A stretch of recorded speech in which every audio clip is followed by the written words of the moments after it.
ராஜராஜன் என்பது தமிழ் பெயரா? ராஜேந்திரன் என்பது தமிழ் பெயரா? எனக்கு எந்த அரசன் மீதும் மதிப்பு கிடையாது. எவனையும் நான் பெரிய சக்தியாக பார்ப்பது கிடையாது. அந்த மன்னர்கள் காலத்தில் தான் இந்த நாடு குட்டிச்சுவரானது, சமஸ்கிருதமயமானது, இந்துத்துவமயமானது. தமிழ் கோவிலின் கருவறைக்குள்ளே இருந்த தமிழ் தூக்கி வெளியே வீசப்பட்டதெல்லாம் இந்த பாண்டிய மன்னர்கள், சோழ மன்னர்கள், சேர மன்னர்கள், பல்லவ மன்னர்கள் ஆண்ட காலத்தில் தான். வேள்வி நடத்தியவன், யாகம் நடத்தியவன், தமிழ் பெயர்களை மாற்றி வடமொழி பெயர்களை தங்கள் பெயருக்கு பின்னால் சூட்டிக் கொண்டவன். ராஜராஜன் என்பது தமிழ் பெயரா? ராஜேந்திரன் என்பது தமிழ் பெயரா? எல்லாம் வடமொழி பெயர்களை சூட்டிக் கொண்டவர்கள், வடமொழியிலே மயங்கி கிடந்தவர்கள், பார்ப்பனர்களின் வேள்வி யாகங்களில் மயங்கி கிடந்தவர்கள்.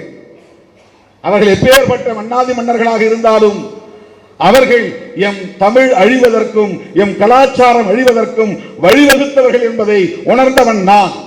எனவே எனக்கு ஆண்ட பரம்பரை என்று சொல்லுவதிலே எந்த பெருமையும் இல்லை. அதிலே எனக்கு உடன்பாடு கிடையாது. என்ன பண்ணியும் போட்ட இந்த கோவை ராமகிருஷ்ணன் பேசுறான், குருமூர்த்திக்கு பிறந்தவங்கிறான். ஏண்டா நீ யாருக்குடா பிறந்த? நீ யாருக்கு பிறந்த? நீ ராஜாஜிக்கு பிறந்தியாடா? அவ்வளவுதான் ராஜாஜி தானடா உங்க ஈவரா கடைசி வரைக்கும் காலனிக்கு குடிச்சிட்டு இருந்தாரு. ஆச்சாரியாரோடவும் பிராமணர்களோடவும் சேர்ந்து துணையோடு நான் திராவிட நாடு அடைவேங்கிறாரு. இது எப்படி திராவிட நாடு? இதுக்கு யார் பதில் சொல்றது? கடைசி வரை ராஜாஜி அவர்களோடு ஈவேரா ஐயா நட்போடு இருந்தாரா இல்லையா? அப்பெல்லாம் நீங்க ராஜாஜிக்கு பிறந்தீங்கன்னு நான் சொன்னா எப்படி இருக்கும்? திராவிடம் பேசுறவனா ராஜாஜிக்கு பிறந்தவனா எப்படா இருக்கும்? அந்த மேடையில் உட்கார்ந்து இருக்காப்ல ஒருத்தன் பேசுறாங்க, என்னை குருமூர்த்திக்கு பிறந்தவங்கிறான். இதுதான் உங்க ஈவேரா கற்றுக் கொடுத்த பண்பாடாடா, நாகரிகமாடா? அயோக்கிய பயல்களா, என் தாய் நிலத்துல உட்கார்ந்துக்கிட்டு என்ன திராவிடம்? திராவிடம்னா என்னன்னு சொல்றான், எதுக்கு கொண்டு வரப்பட்டதுன்னு சொல்றான்.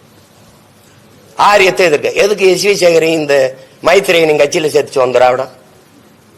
30 ஆண்டுகளா உன் திராவிடம் ஆரிய பெண்ணை தலைமையேற்றுச்சடா. அன்னைக்கு நான்கு கண்டி செத்தியா காலில் விழுந்து பதவி அனுப்பிச்சுட்டு இருந்த உன் திராவிடம் வெறுக்கிறேன்னு சொல்றாரா? சமஸ்கிருதத்தை திராவிடம்ங்கிறது எந்த மொழி சொல்லுங்க, அதை ஏற்கிறாருல. திராவிடம்ங்கிறது எந்த மொழி சொல் தம்பி? நீங்க சொல்லுங்க தம்பி. திராவிடம்ங்கிறது எந்த மொழி சொல்லே தெரியல பத்தியில உங்களுக்கு. இத்தனை ஆண்டுகளா அதை வச்சுக்கிட்டு எங்களை ஆட்சி செஞ்சுக்கிட்டு இருக்காங்க. சரி, அந்த கட்சியின் தலைவரை யாரையாவது சொல்லுங்களேன், திராவிடத்தின் பிதா மக்களை யாரையாவது பேர் சொல்லுங்களேன். திராவிடம்ங்கிறது எந்த மொழி சொல்? அது சமஸ்கிருதம் தானே. தலையாற்றி கால்டுவெல்லே சொல்றாரு, நான் மனுஸ்மிருதியில இருந்து தான் அந்த சொல்லையே எடுத்தேன்ட்டு. எனக்கு என் பாட்டன் பிழை விட்டுருக்கானா? வரலாறு படிக்கிறது எப்படின்னா, தழும்புகளை தடவி பார்த்து தவறுகளை திருத்திக் கொள்ள. என் பாட்டன் பிழை விட்டுருக்கானா? அவன் எனக்கு எந்த பெருமையும் தரலையா? எந்த பெருமையும் தரலையா அவன்? சொல்லுங்க. பன்னீர் திருமறைகள் இதெல்லாம் பாதுகாத்தது அவன் இல்லையா? அவன் இல்லையா சொல்லுங்க. அவனுக்கு எந்த பெருமையும் இல்லை. குடவோல முறை இன்னைக்கு மக்களாட்சியில் இருக்க வாக்கு முறையை அன்னைக்கு அவன் நடத்தலையா? அதெல்லாம் நீங்க பெருமையே இல்லைன்னு சொல்ல முடியாது. பிழை இருக்கு. யார்கிட்ட பிழை இல்லை? என் முன்னோன் செய்த பிழையை சரி செய்து தானே நாங்க இருக்கோம். சரி, என் பாட்டன் தவறு விட்டான், நான் சரி பண்றேன். அதுக்கு தானே வரலாறு இருக்கு. அந்த தழும்ப தடவை பார்த்து தவற தீர்த்திக்கிறேன். அதுக்காக போய் அவனை பிழை விட்டா எனக்கு கூட தான் வருத்தம் இருக்கு. எங்க தாத்தாக்கள் மேல, தெய்வ திருமண முத்துராமலிங்க தேவர் மேல, என் தாத்தன் காமராஜ் மேல எனக்கு வருத்தம் இருக்கு. பகிரங்கமா குற்றம் சாட்டுறேன். முகமது அலி ஜின்னா தனிநாடு கேட்கும் போது எங்க தாத்தங்க 2 பேரும் கேட்டிருந்தாங்கன்னா நான் இன்னைக்கு விடுதலை பெற்ற தமிழ் தேச குடிமகனா நான் இருந்திருப்பேன். அவர் ஜின்னா கேட்டதோட 1000 காரணம் எனக்கு இருக்குது. என் மொழி வேற, என் கலை வேற, என் இலக்கியம் வேற, என் பண்பாடு வேற, என் வழிபாடு வேற. நான் 50,000 ஆண்டுகளுக்கு மூத்த ஒரு தேசிய இனத்தின் பிள்ளை. நான் பெரிய மூத்த குடி. எனக்கு கேட்கலையே. ஒருத்தர் நேருடைய காந்தி பக்தரா இருந்தாரு, காந்தி நேரு பக்தரா இருந்தாரு, ஒருத்தர் நேதாஜி பக்தரா இருந்தாரு. எங்க கதை முடிஞ்சு. விடுதலையை வாங்கி யாரு கொடுத்தாங்க? எங்க தாத்தங்க செக்கு இழுத்து தூக்குல தொங்கி எங்க யாரு கொடுத்தாங்க? இந்திய தாய்மொழியாக கொண்டவன்ட்ட. இப்ப நாங்க சிக்கிக்கிட்டு சாகுறோம். விடுதலை அவன்கிட்ட இருக்கு, நாங்க படுகொலை ஆகிட்டு இருக்கோம்.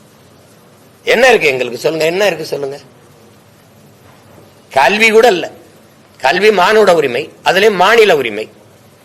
ஒரு மாநிலங்கள் பிரிக்கப்பட்டது காரணம் என்ன? அவனுடைய கல்வி, அவனுடைய இலக்கியம், அவனுடைய பண்பாடு, அவனுடைய வழிபாடு, அவனுடைய வரலாறு, அவனுக்கான அரசியல், இதெல்லாம் போற்றி பாதுகாக்கணும். தனித்தனி மாநிலங்கள் அவரவர்களுக்கு அதிகாரம் அப்படித்தானே கொடுத்தது.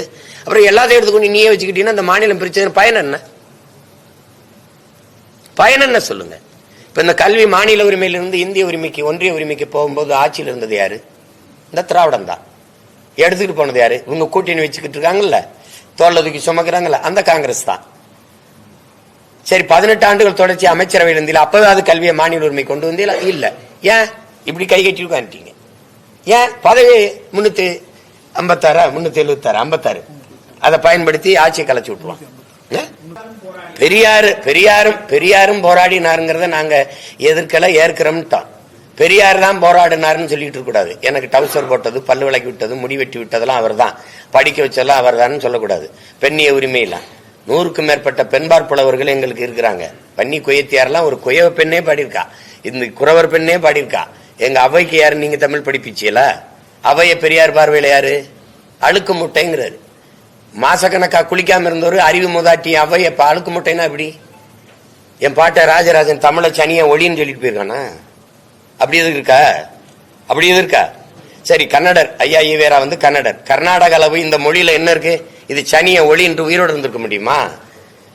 சொல்லுங்க தம்பி, உலகத்தின் தொன்மையான மொழி எது தம்பி?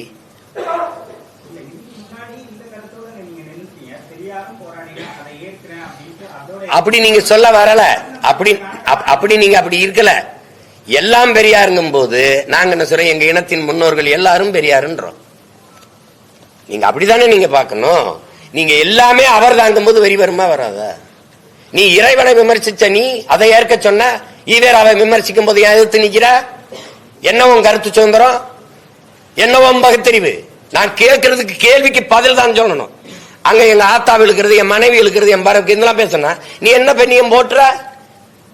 என்ன பெண்ணியம் போட்டுற? இந்த கோவை ராமகிருஷ்ணன் பேசுறான், குருமூர்த்திக்கு பிறந்தவங்கிறான். ஏண்டா நீ யாருக்குடா பிறந்த? நீ யாருக்கு பிறந்த? நீ ராஜாஜிக்கு பிறந்தேடா? அவ்வளவுதான், ராஜாஜி தானடா உங்க ஈவரா கடைசி வரைக்கும் காலனிக்கு குடிச்சிட்டு இருந்தாரு. ஆச்சாரியாரோடவும் பிராமணர்களோடவும் சேர்ந்து துணையோடு நான் திராவிட நாடு அடைவேங்கிறாரு. இது எப்படி திராவிட நாடு? இதுக்கு யார் பதில் சொல்றது? கடைசிவரை ராஜாஜி அவர்களோடு ஈவேரா ஐயா நட்போடு இருந்தாரா இல்லையா? அப்பெல்லாம் நீங்க ராஜாஜிக்கு பிறந்தீங்கன்னு நான் சொன்னா எப்படி இருக்கும்? திராவிடம் பேசுறவனா ராஜாஜிக்கு பிறந்தவனா எப்படா இருக்கும்? அந்த மேடையில் உட்கார்ந்து இருக்காப்ல ஒருத்தன் பேசுறாங்க, என்னை குருமூர்த்திக்கு பிறந்தவங்கிறான். இதுதான் உங்க ஈவேரா கற்றுக் கொடுத்த பண்பாடாடா, நாகரிகமாடா? அயோக்கிய பயல்களா, என் தாய் நிலத்துல உட்கார்ந்துக்கிட்டு என்ன திராவிடம்? திராவிடம்னா என்னன்னு சொல்றான், எதுக்கு கொண்டு வரப்பட்டன்னு சொல்றான். ஆரியத்தை எதிர்க்க எதுக்கு எஸ் வி சேகரையும் இந்த மைத்திரையனின் கட்சியில சேர்த்து வந்த திராவிடம்? 30 ஆண்டுகளா உன் திராவிடம் ஆரிய பெண்ணை தலைமையேற்றுச்சடா. அன்னைக்கு நான்கு கண்டி செத்தியா காலில் விழுந்து பதவி அனுப்பிச்சுட்டு இருந்த உன் திராவிடம் அறிவு தெளிவு கொண்டு அடிமைப்பட்டு கிடந்த தமிழ் தேசிய நம்ம அரசியல் புரிதலோடு எழுச்சி கொண்டு வருது. இது பிரபாகரன் பிள்ளைகளின் காலம். சும்மா வந்துகிட்டு குறுக்கு மேற்க வாடக்கூடாது. அதெல்லாம் ஒரு காலம். ஒரு பெரிய எழுச்சி கொண்டு எழுந்து வருது தமிழ் தேசிய அரசியல் தெரியாம குறுக்கு இருக்கா. திராவிடம் என்ன? நீ நல்ல வீரனா இருந்தா ஈவேராங்கிற தந்தை பெரியாரை சீமான் எதிர்த்து பேசிட்டான். அவனுக்கு ஓட்டுப்படாதுன்னு தேர்தல் காலத்துல ஒரு மகன் பேசுறான், ஒருத்தன் பேசுறா பாப்போம், ஒருத்தன் பேசுறா. எவனாவது ஒரு வீர மகன் பெரியாரை இழிவா பேசிட்டான், அவனுக்கு ஓட்டு போடாதீர்கள் அப்படின்னு பொது மேடையில பேசுறா பாப்போம். பேசு, பெரியாரை நாங்க போற்றுறோம் அதனால எங்களுக்கு ஓட்டு போடுன்னு சொல்லு. நல்ல ஆண்மகன்.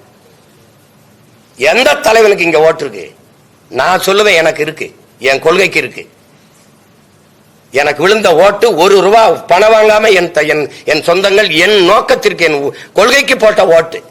உங்களுக்கு எவருக்காவது ஓட்டு இருக்கா? காந்திக்கு தான் ஓட்டு இருக்கு. நீங்க கொடுக்கிற 1000 2000 அந்த படத்துல ரூபாயில இருக்கிற காந்திக்கு தான் ஓட்டு. இங்க யாருக்கு ஓட்டு? உங்க ஈவேராவுக்கு ஓட்டா? இல்ல உங்க ஐயா கருணாநிதிக்கு ஓட்டா? யாருக்கு ஓட்டு? இல்ல ஐயா ஸ்டாலினுக்கா? எடப்பாடிக்கா? வெக்கம் இல்லாம பேசிட்டு இருக்கிறீங்க. தேர்தல்ல வாக்குக்கு காசு கொடுக்காம நல்ல மானமுள்ள வீர ஆண்மகன் என்னை வென்று காட்டுறான். ஒருத்தன் வாக்குக்கு காசு கொடுக்க கூடாது. நில்லு, தேர்தல பாப்போம். கூட்டத்துக்கு காசு கொடுக்காம கூட்டி காட்டு பாப்போம். மகளிர் மாநாடு போடணும், வட இந்திய பெண்களை கூட்டி வந்து சிப்காட்ல வேலை செஞ்சு ஜீன்ஸ் பண்ணிட்டு காப்பி டீ சட்டும் போட்டுக்கிட்டு சோப்பு டீ சட்டும் போட்டு 500 அவள்கிட்ட போய் பத்திரிகை இருக்கும்போது இதர்மேக சாத் மேகன் போயிட்டு இருக்கா. என்ன திமுக மகளிர் மாநாட்டில் என்ன சிரிக்கிற? கேவலம்.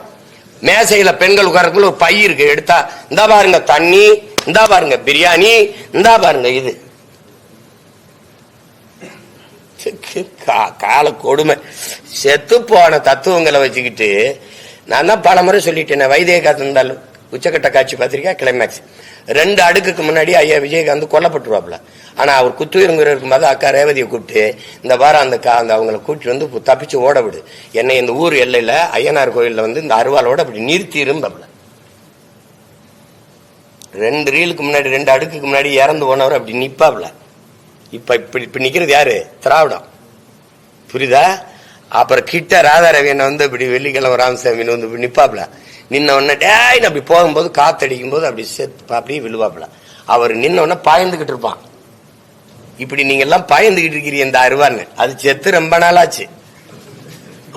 இப்ப கால் ஒரு நாள் விழும்பாரு, சத்துன்னு விழும், அட அப்படிம்பா. நீ அந்த நிலைமை இப்ப வரப்போகுது.